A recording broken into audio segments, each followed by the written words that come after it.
Hi, this is Jagriti, and I hope you all must be doing really good and well in your lives. Well, आज S B I P O pre का first day था और मेरा भी exam आज के ही दिन second shift में था. So this video is going to be like a self analysis video of the exam, but to be honest मुझे एनालाइज करना कुछ घंटा नहीं आता. I am just going to talk about my attempts और मेरे अकॉर्डिंग पेपर का level कैसा था. मैं इस वीडियो में वो बताने वाली हूँ, एंड अगर जो चीज़ें मुझे लगी हैं वही आपको भी लगी हैं, then do let me know कि whether am I right or wrong in the comments. So let's start with my attempts. So आज के मेरा जो पेपर था वो सेकंड शिफ्ट में था और उसमें मैंने 56 अटैम्प्ट्स किए. 27 इन इंग्लिश सेक्शन. सबसे पहले इंग्लिश खोला, then quants and then reasoning. Quants में I attempted only 10 and in reasoning I attempted 19. So overall the paper was from moderate to difficult side. Talking about English तो well marks का तो कुछ नहीं आता पता कि कौन कितने मार्क्स का था. इट वाज ओवरऑल मार्क्स जो कि 100 शो कर रहा था, but in English there were 40 questions जिसमें से आई अटेम्प्टेड 27. क्वेश्चन सही थे, मतलब not easy. They were like moderate to moderate, not difficult but not easy. They were English section was moderate section. So English पे थोड़ी थोड़ी एक level आप पकड़ है आपकी, तो you can do all this questions. So मैंने एक्यूरेसी का ध्यान रखने की पूरी कोशिश करी आज के एग्ज़ाम में. इंग्लिश में भी मैंने एक्यूरेसी का ध्यान रखने की पूरी ट्राई किया, बट अब लेट्स सी क्या होता है. But I tried my best. मैंने बिना मतलब कैसे ही कुछ भी टिक करके नहीं आया. मैंने सोचा समझा तब जा करके टिक किया, बट स्टिल इंग्लिश है, it can't say anything about that. कुछ भी हो सकता है.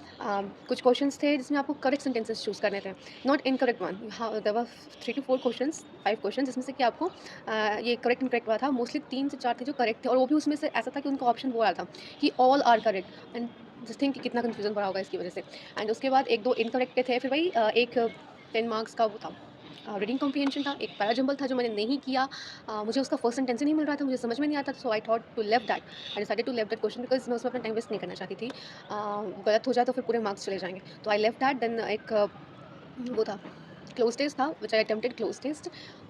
कॉलम मैच का एक क्वेश्चन था इंग्लिश में. देन ऐसे ही करते करते वर्ड रिप्लेसमेंट, वर्ड अरेंजमेंट वाले इस टाइप के क्वेश्चंस थे. एंड उसके बाद आई डोंट रिमेंबर प्रॉपर्ली, मैं थोड़ा भूल जाती हूँ. बट इस टाइप से ही ऐसे करके वो ढेर सारे क्वेश्चंस थे.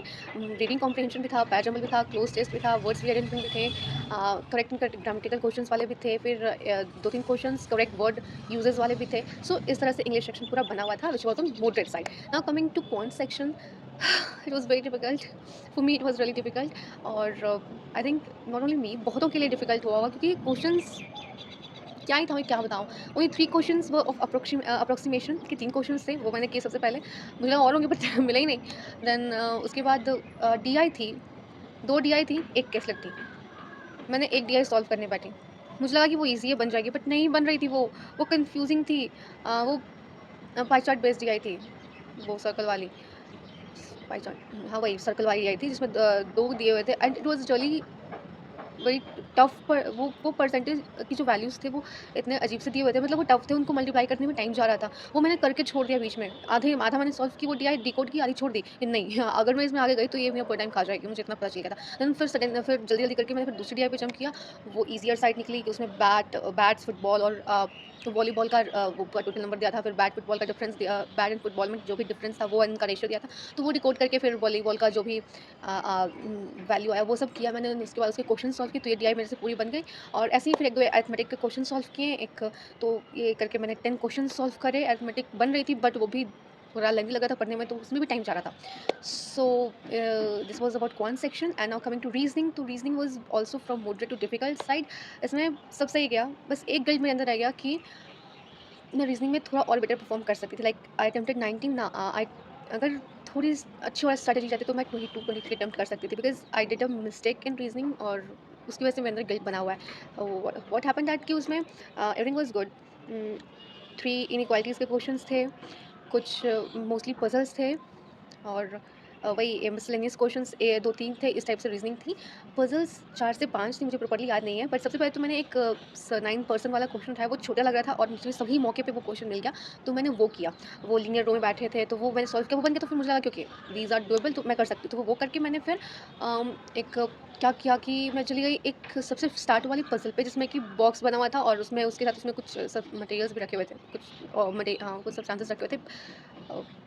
नहीं सही शायद कलर था, I don't remember properly, 7 boxes थे जो भी था, और उसमें कलर्स थे शायद या क्या था, आई डोंट नो, मुझे याद नहीं आ रहा ध्यान से, बट ऐसा कुछ था और वो मेरा टाइम ले लिया बिकॉज़ उसमें थोड़ा कन्फ्यूजिंग था और उसमें वो मैंने आधी सॉल्व किया, उसके बाद फिर वो अटक गई मैं बीच में। उसके बाद मुझे लगा कि मेरा टाइम चला जाएगा, तो मैंने उसको बीच में ही छोड़ दिया। Then what happened, I came to वो फ्लोर बेस्ड पज़ल पे। फ्लोर बेस्ड पज़ल पे जिसमें 3 फ्लोर्स थे और उनमें उसमें कुछ-कुछ था। Eraser and all, people with eraser, stapler, scale वगैरह वो था। तो वो मैंने सॉल्व की, उसके क्वेश्चन सॉल्व किए। देन जाके मुझे फिर 14 पीपल सिटिंग इन अ रो, तब जाके मुझे वो पज़ल दिखी and trust me that puzzle was very doable, but मेरे पास टाइम की कमी के कारण मैं वो कर नहीं पाई। सो बस ये रिग्रेट है अंदर में कि अगर मैं वो दूसरे वाले पज़ल पे नहीं जाती, वो बॉक्स और कलर वाले पज़ल पे 7 बॉक्सेस वाले कलर पे, तो मैं ये कर चुकी होती और अगर मैंने ये कर लिया होता तो मेरे 4 से 5 मार्क्स बढ़ गए होते। सो बस ये रिग्रेट रह गया है, बाकी I have given my best. बस रीज़निंग में ये रिग्रेट रह गया है कि मैं शायद अपने अटेम्प्ट्स को और बढ़ा पाती, तो मैं 56 से 60 के तक रेंज तक पहुँच जाती और मैं आज शायद कुछ ज़्यादा सैटिस्फाइड होती। बट ख़ैर कुछ किया नहीं जा सकता, जो होना था हो गया। आई वाज़ रियली होपिंग कि मैं अपना बेस्ट दूँ और नेवर माइंड, लेट्स सी, अब तो रिजल्ट्स ही बताएँगे, और पहले तो सारे शिफ्ट्स हो जाएँ, सारे पेपर हो जाएँ, उसके बाद ही कुछ कहा जा सकता है कि क्या होगा। So now this was all from my side. अगर आपका भी पेपर आज के सेकंड शिफ्ट में या किसी भी शिफ्ट में था, 8 मार्च के किसी भी शिफ्ट में आपका पेपर था, then do let me know in the comment section कि आपके अटेम्प्ट्स क्या रहे और what you feel about today's question level and its difficulty. Thank you for watching. See you, bye bye.